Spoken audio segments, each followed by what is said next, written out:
공동주택관리 종사자들을 위한 관리의 셰르파입니다. 관리소에서 가장 자주 바뀌는 사람은 관리소장이에요. 관리소에서 가장 중요하면서 매우 민감한 자리이기 때문이에요.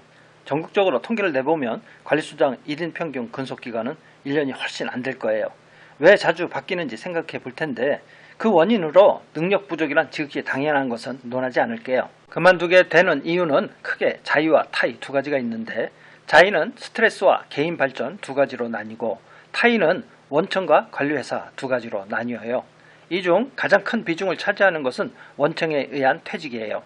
원청의 요구는 대표회장의 요구로서 자신의 특정 목적에 관리소장이 부합되지 않으면 교체를 요구해요. 특히 새로 바뀐 대표회장은 자신의 목적에 적합한 새로운 소장을 원해요. 한 사례로 경리 사연이에요. 390세대로 소장, 과장, 계장, 격리 4명이 근무하는 아파트예요. 주민들이 점잖고 직원들도 좋아서 다들 함께 오래 일하자고 해서 저는 이제 6년이 넘었어요. 그런데 복병이 나타나 관리소가 뒤집어졌어요. 지독한 동종업계 사람이 대표회장이 된 거예요. 본인이 회장되면 직원들 다 바꿀 거라고 하더니 소장, 과장, 계장, 격리 4인 체제에서 격리 겸직 소장, 기존 과장 체제로 바꾼다고 했어요. 회장이 관료처를 들들 못 갖고 그 옆으로 소장님이 견디다 못해 사직서를 내서 격리 겸직 여소장이 왔어요. 대표회장이 바뀐 지 6개월 만이에요. 저도 더 있을 이유가 없어 그만뒀어요. 직원들과 정이 많이 들었고 애착이 많았던 곳이에요. 나올 때 직원들이 조그만 선물을 줘서 눈물이 날 뻔했어요. 다른 사례로 관리소장의 사연이에요. 한 달 후 백수가 될 것 같아요. 대표회의에서 직원 인원을 축소한다고 얘기를 듣고 깜짝 놀랐어요. 저에게 격리 겸직으로 근무하라고 해서 저는 못한다고 했어요. 그동안 관리비를 아껴주겠다고 했던 노력들이 다 소용이 없네요. 너무 헌신하다 헌신짝이 된 기분이에요. 3년간 고생한 직원들을 하루아침에 자른다니 오만정이 다 떨어지고 배신감마저 들어요. 이 바닥이 다 그런가 보죠. 대표회의와 관리회사는 저에게 같이 가자고 하지만 제 마음은 이미 떠났어요.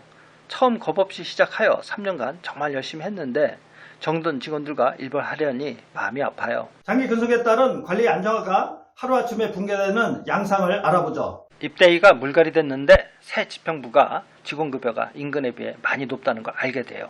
그동안 관리소장은 능력을 발휘하여 꾸준히 임금을 올렸거든요. 새 집행부는 임금 부담을 따지고 고임금 직원은 더 이용 가치가 없다고 여겨요.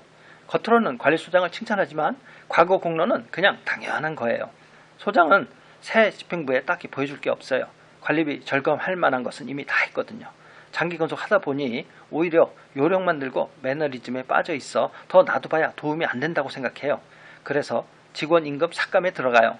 임금을 깎이면서 계속 근무할 수 없으니 그만두게 되지요. 소장이 희생양으로 잘리는 경우도 있어요. 아파트에 문제가 발생하면 대표들은 그 책임을 관리소장에게 돌려 혼란 분위기를 무마하려고 해요. 동대표들끼리 싸워놓고 관리소장이 문제라고 쫓아내기도 하고 여론 수렴 없이 외부 제안을 수락했다가 반대 여론이 거세지면 소장 책임으로 뒤집어 씌워 쫓아내기도 하지요. 대형 공사를 하면 큰 예산이 들어가다 보니 문제가 발생할 수 있어요. 대형 공사 후 감정과 금전이 얽혀 있으면 관리소장을 물갈이하려고 해요. 대형 공사 후유증이에요. 가장 많이 일어나는 원청에 의한 퇴직을 알아봤는데 두 번째로 많이 일어나는 것은 스트레스에 의한 퇴직이에요. 교체가 밥 먹듯이 되는 관리소장 자리가 있어요. 짧게는 1개월 이내에서 2, 3개월이나 3, 4개월마다 계속 교체되는 경우인데 이런 곳은 정말 관리가 엉망이에요. 취업이 급해 일단 들어왔다가 힘든 상황을 감당하기 어려워서 그만두는 거예요. 호가 호위하는 직원이 있어도 소장이 자주 바뀌어요. 보통 6개월이에요.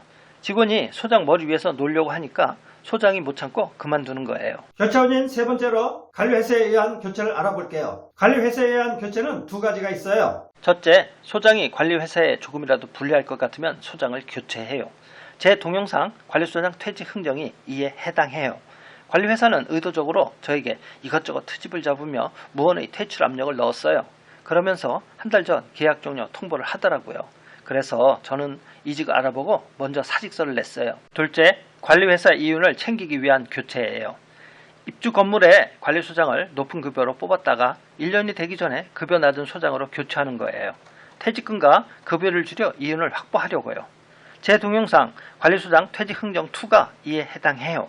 사장은 다른 이유를 대서 저를 쫓아냈지만 알고 보니 회사 이윤을 높이기 위한 거였어요. 퇴직원인 마지막으로 개인 발전을 위한 퇴직이 있어요. 이 경우는 급여가 높거나 규모가 큰 곳으로 이직하는 것으로 자주 발생하지 않아요. 퇴직 원인을 4가지로 나눠 알아봤지만 꼭 딱 한 가지 원인만 있는 경우는 많지 않아요. 몇 가지 원인이 중첩해서 자의반 타의반으로 나가게 되는 경우가 생겨요. 제가 겪어보니 소장 교체 얘기가 나올 때 잘 판단해야 하는데 계속 버티려 하면 비굴해지기나 하고 버텨도 오래 버티기 힘들어요. 좋을 때는 잘 써먹다가도 크게 썰모가 없어졌다고 버리면 당하는 사람은 억울해요. 그런데 이런 게 세상이고 이걸 탓할 수는 없는 것 같아요. 탈출 안 당하게 평소 잘 관리하고 챙기는 게 중요하겠죠. 도움이 되셨으면 구독, 좋아요 부탁드립니다.